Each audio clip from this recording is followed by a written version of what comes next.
Harry's remorse, Harry's remorse, James L. Cowles. Snow flurries were flying and the temperature was rapidly dropping. Christmas Eve had finally come to the little Kentucky township of Linden. Harry Tyndall had just turned 16 the past summer and was thinking about girls and cars and not much else. Those who knew him well knew he was always thinking, "What's in it for me?" But now, as Christmas approached, he had become even more self-centered. Yes, as usual, Harry was thinking more about what he might get for Christmas than what he might give. You see, Harry was not a giver. Oh, he was soft-hearted, at least a slight bit, but when it came to family, he seemed to always have much greater expectations. To his way of thinking, his mom and dad had brought him into this world, and they owed him. It was their job to make sure he had everything in life he ever needed or wanted. As far as his sister and brothers were concerned, well, they could fend for themselves. In his 16 years, Harry had never thought of buying a Christmas gift for his mother or father, much less his siblings, and as usual, he was dropping hints about what he expected for Christmas, to anyone who would listen. What does every 16-year-old want? Why, a car, of course. 4 wheels. Something that would be his and his alone. If it was his, he could do whatever he wanted with it. Maybe he'd put a new engine in it, or deck it out with the best audio system going. He could get the old man to fork over bucks for whatever it needed, or he wanted. After all, Dad, I love loud music and I want to hear it the right way. No, it was no surprise to anyone when Harry hinted he wanted a car. It didn't have to be new, no, it could even be an older model. He told his mother, "Mom, it could even be a year or two old."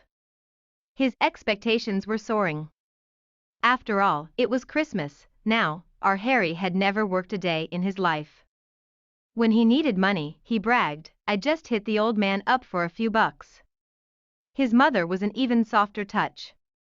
He could slip into his child voice and that worked more often than not. She simply couldn't resist him. "He's a good boy," she would say. "I know he has a few shortcomings, but he'll grow out of them."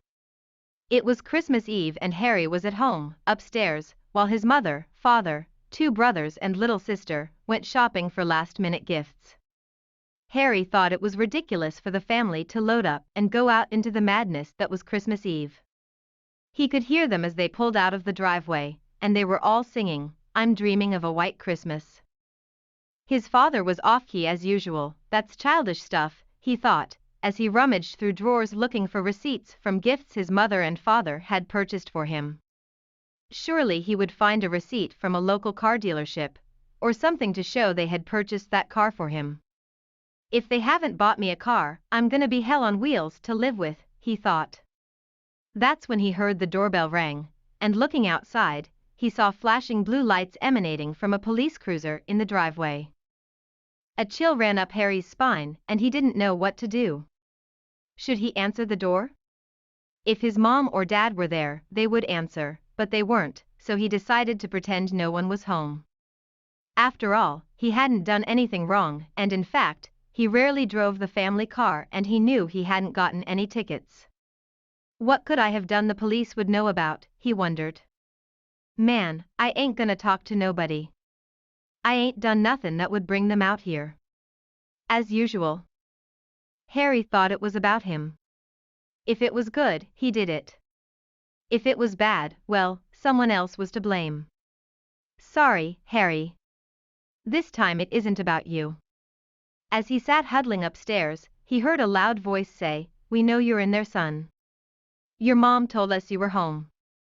Come to the door, Harry, we have some important news for you." Now he recognized the voice, it was Police Chief Gaines. "Oh, it's my new car," thought Harry. "They went out to buy me a car and the chief helped them get it home." That was it, he thought, as he bounded down the steps to open the door. He expected cheering and a chorus of "Merry Christmas," but instead, the chief had a serious look on his face and said, "Harry, get your coat, son, and we'll take you to the hospital. Everyone is okay, but your family was in a pretty serious accident tonight, and your mother asked us to come get you." Harry was in shock as he donned his coat. He learned a valuable lesson that night. Family is more important than any old Christmas gift. No matter the value. Family is the true gift, for both mankind and beast alike. The simple, but important lesson about life is learning to be selfless, not selfish. For some reason, he remembered a show he had watched on TV, when a mama bear stood between her 3 cubs and a mountain lion. She was protecting her family. Harry hối hận cảm xúc của Harry James L. Cao những đám tuyết đang bay và nhiệt độ đang giảm nhanh chóng. Đêm trước Giáng sinh cuối cùng cũng đã đến với thị trấn Linden nhỏ bé của Kentucky. Harry Tyndall vừa tròn 16 tuổi vào mùa hè vừa qua và đang nghĩ về những cô gái, những chiếc xe hơi chứ không phải nhiều thứ khác.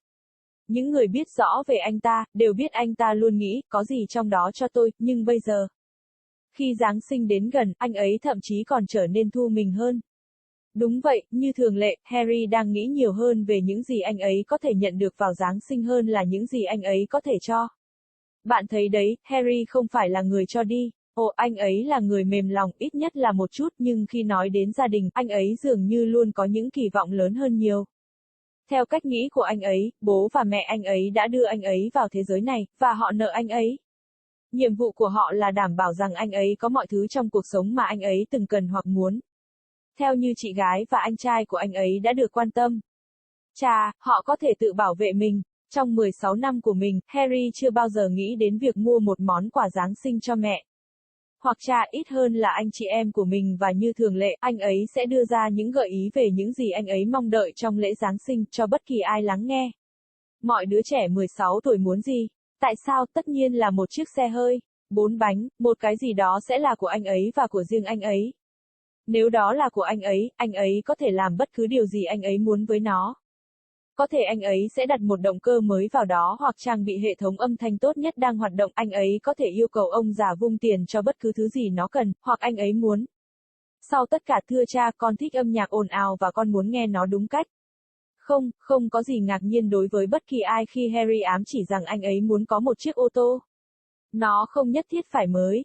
Không, nó thậm chí có thể là một mô hình cũ hơn, anh ấy nói với mẹ của mình, mẹ, nó thậm chí có thể là 1 hoặc 2 năm tuổi.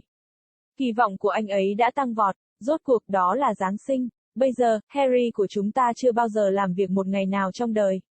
Khi cần tiền, anh ta khoe tôi vừa đánh ông già được vài đô. Mẹ anh ấy thậm chí còn nhẹ nhàng hơn, anh ấy có thể đắm chìm trong giọng nói trẻ con của mình và điều đó có hiệu quả thường xuyên hơn không? Đơn giản là cô không thể chống lại anh ta. Anh ấy là một cậu bé tốt, cô ấy sẽ nói. Tôi biết anh ấy có một vài cuộc hẹn ngắn, nhưng anh ấy sẽ phát triển sau chúng. Đó là đêm Giáng sinh và Harry ở nhà, trên lầu, trong khi mẹ, cha, 2 anh trai và em gái của anh, đi mua quà vào phút cuối. Harry nghĩ thật nực cười khi cả gia đình phải chất đầy đồ đạc và đi chơi trong cơn điên loạn đêm Giáng sinh.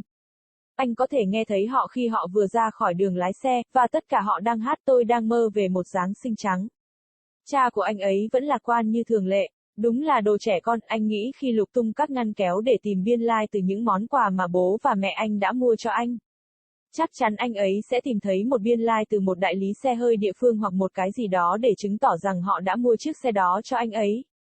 Tư tưởng, đó là khi anh ta nghe thấy tiếng chuông cửa vang lên, và nhìn ra bên ngoài, anh ta thấy những ánh sáng màu xanh lam nhấp nháy phát ra từ một chiếc tuần dương cảnh sát trên đường lái xe. Một cơn ớn lạnh chạy dọc sống lưng Harry và anh không biết phải làm gì. Anh ta có nên trả lời cửa không? Nếu bố hoặc mẹ của anh ấy ở đó, họ sẽ trả lời, nhưng họ không trả lời, vì vậy anh ấy quyết định giả vờ không có ai ở nhà. Rốt cuộc anh ta không làm gì sai, và thực tế anh ta hiếm khi lái xe của gia đình và anh ta biết mình đã không nhận được bất kỳ vé nào. Tôi có thể làm gì mà cảnh sát sẽ biết, anh tự hỏi.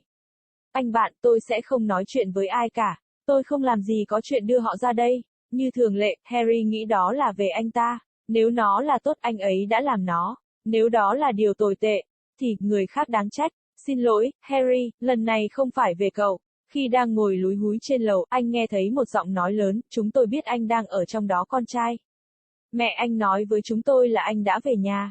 Ra cửa đi, Harry, chúng tôi có một số tin tức quan trọng cho anh. Giờ anh đã nhận ra giọng nói đó là cảnh sát trưởng Gale. Ồ, đó là chiếc xe mới của mình. Harry nghĩ, họ đi ra ngoài để mua cho tôi một chiếc xe hơi và cảnh sát trưởng đã giúp họ đưa nó về nhà. Đó là nó, anh nghĩ, khi anh bước xuống bậc thềm để mở cửa. Anh ấy mong đợi sự cổ vũ và một điệp khúc Giáng sinh vui vẻ, nhưng thay vào đó, cảnh sát trưởng nghiêm túc trên khuôn mặt của anh ấy và nói, Harry, lấy áo khoác của con trai, và chúng tôi sẽ đưa con đến bệnh viện. Mọi người đều ổn, nhưng gia đình bạn đã gặp một tai nạn khá nghiêm trọng vào tối nay, và mẹ bạn đã yêu cầu chúng tôi đến đón bạn. Harry bị sốc khi mặc áo khoác. Anh ấy đã học được một bài học quý giá vào đêm hôm đó. Gia đình quan trọng hơn bất kỳ món quà Giáng sinh cũ nào, bất kể giá trị. Gia đình là món quà đích thực dành cho cả loài người và loài thú. Bài học đơn giản nhưng quan trọng về cuộc sống là học cách vị tha. Không ích kỷ, vì lý do nào đó, anh nhớ đến một chương trình mà anh đã xem trên TV, khi một con gấu mẹ đứng giữa ba con của mình và một con sư tử núi. Cô ấy đang bảo vệ